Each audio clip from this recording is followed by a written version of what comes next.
мысалы сіздерде давление не үшін пайда болды? Сіздердің қаныңыз қоюлана бастайды. Сізде бес ағза дұрыс болмағаннан кейін, мысалы сізде бауыр қызметі дұрыс болмағаннан кейін қаныңыз үседі. Мысалы қаныңыз үсігеннен кейін ол қызметінен асып кетті да, мысалы бауырдың салмағынан асып кеткеннен кейін ол тазалық болмаған нәрселер қанға жібереді. Мысалы қанға жібергеннен кейін ол қайтеді айланып, сіздің ең ұсақ қан тамыры бар жер қайда? Сіздің мидың тамырлары өте ұсақ, сіздің шашшанда жіңішке болады.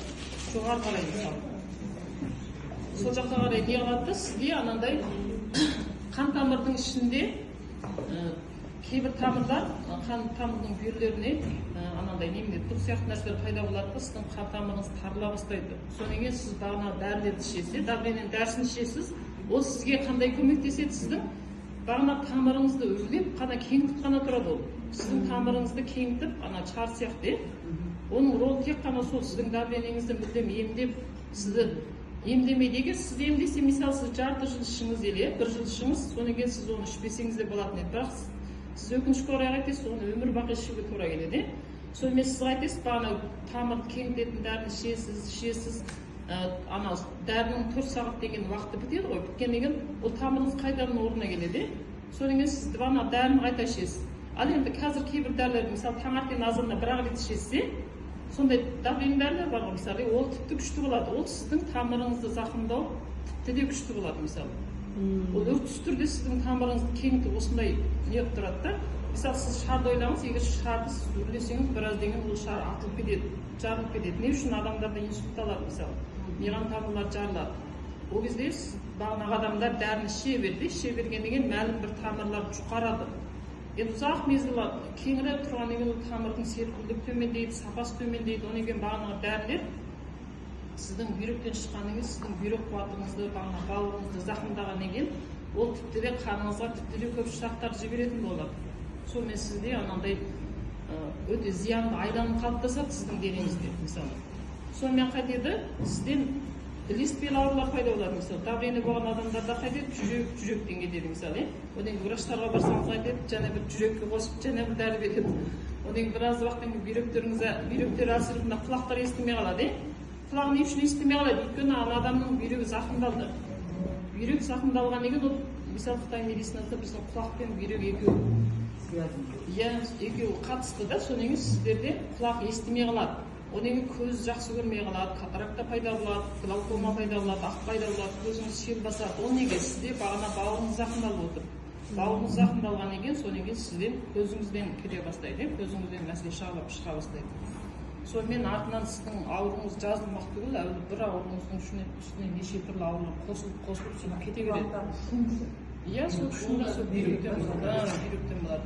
Енді давление болмаған жағдайда, егер құлағыңызда шум болса, міндетті түрде сіздің бүйрегіңізде суығып төмен пайда болады. Енді сол сияқты, мысалы, сахар диабеттің дәрілері де сол, мысалы, қалқанша безге ішетін дәрілер де сол. Мысалы, қалқанша бездің дәрісін ішетіндер бар, мысалы, зупқа дәрі ішетіндер.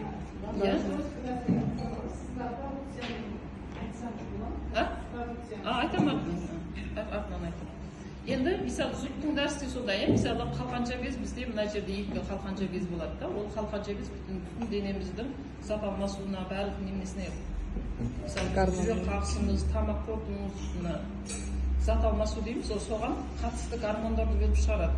Енді ол қалқанша бездер мәселе шыққаннан кейін қайтеді, бағанағы дәріні сіз ішсе, сол тап-таза гормоналық дәрі, тек қана сіздің қалқанша безден шығатын, бөлініп шығатын гормондарға ертіп жасалған дәрі ол, соның ролын атқаратын дәрілер. Оны сіз ішесіз, ішкеннен кейін ол сіздің бағана бауыр бүйрегіңіз құртады. Содан кейін қайтеді, 3 айда бір бауырыңды тексеріп дейді, одан кейін сізге бауырын қорғайтын дәрілерді қосып береді.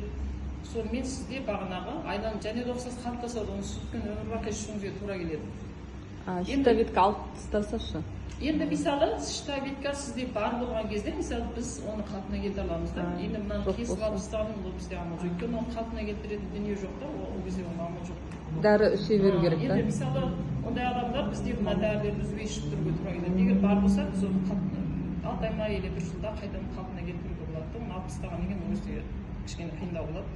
Сол үшін енді біз сіз алып тастаған дегенде жаңа айтайын, біздің денемізде ешқандай ағза артық жаратылған емес. Бір соқыр ішек болсын құлағы, мысалы адамдар ангинасын алып тастайды, өтін алып тастайды, олардың барлығы бізде бәрінің өзінің атқаратын ролдары болады. Енді біз бағана врачтарға бардық дейге, врачтарға барсақ бағана дәрілерді берді, біз оны қолдандық, сонымен қайтеді. Мысалы, бір аурудың үстіне неше түрлі аурулар. Мысалы, сахардың диабеттің өзін айтайық, олар басында дәрі ішеді, одан кейін барып қайтеді инсулин салады. Инсулин салғаннан кейін ол ұйқы безі. Сіздер врачтарға барсаңыздар айтады, ол ұйқы безінен дейді. Амилятта ол ұйқы безінен емес ол. Ол біздің бес ағза дұрыс жұмыс жасамаған деген, сосын барып бізде қосалқы ағзаға жатады ұйқы безі. Сонан кейін одан мәселе шыға бастайды. Сосын бағана инсулин салдырады, мысалы сахар диабет болғаннан кейін инсулин салғаннан кейін ол қайтеді, сіздің ұйқы безіңіз тіпті де жұмыс істемей қалады. Өйткені ол мысалы дайын бір адам жатса, шалқасынан түсіп жатса, дайын тамақ айтып берсеңіз жатып, шалқасынан отырып жей береді, соғса, бағана инсулиніңіз кәдімгі ана инсулин ұйқы безді бөліп шығаратын гормонның ролын атқарады емес, сонымен ұйқы безіңіз тіпті жұмыс жасамай қалады. Сонымен сахар диабет болған адамдардың ауруы тіпті асқына береді. Одан кейін ары қарай ілеспелі аурулар пайда болады. Одан кейін ол дәрілердің де бағана бауыр бүйрекке зақым өте күшті болады. Ол еуропаша дәрілер біріншіден біздің асқазанымызды құртады. Сосын біздің барлық ағзамыз ары қарай кете бастайды. Одан кейін ол денеден зат алмасып шыққан кезде бағана біздің бауыр бүйректі зақымдауға себепші болады.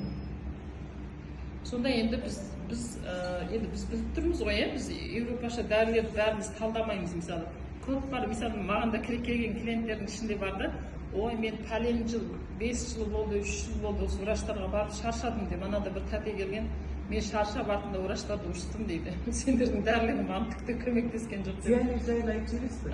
Диализ. Оны мен біраз деген бүйректің сөйлегенде айтайын, бүйректің өнімін сөйлеген кезде сіздерге айтайын. Сонымен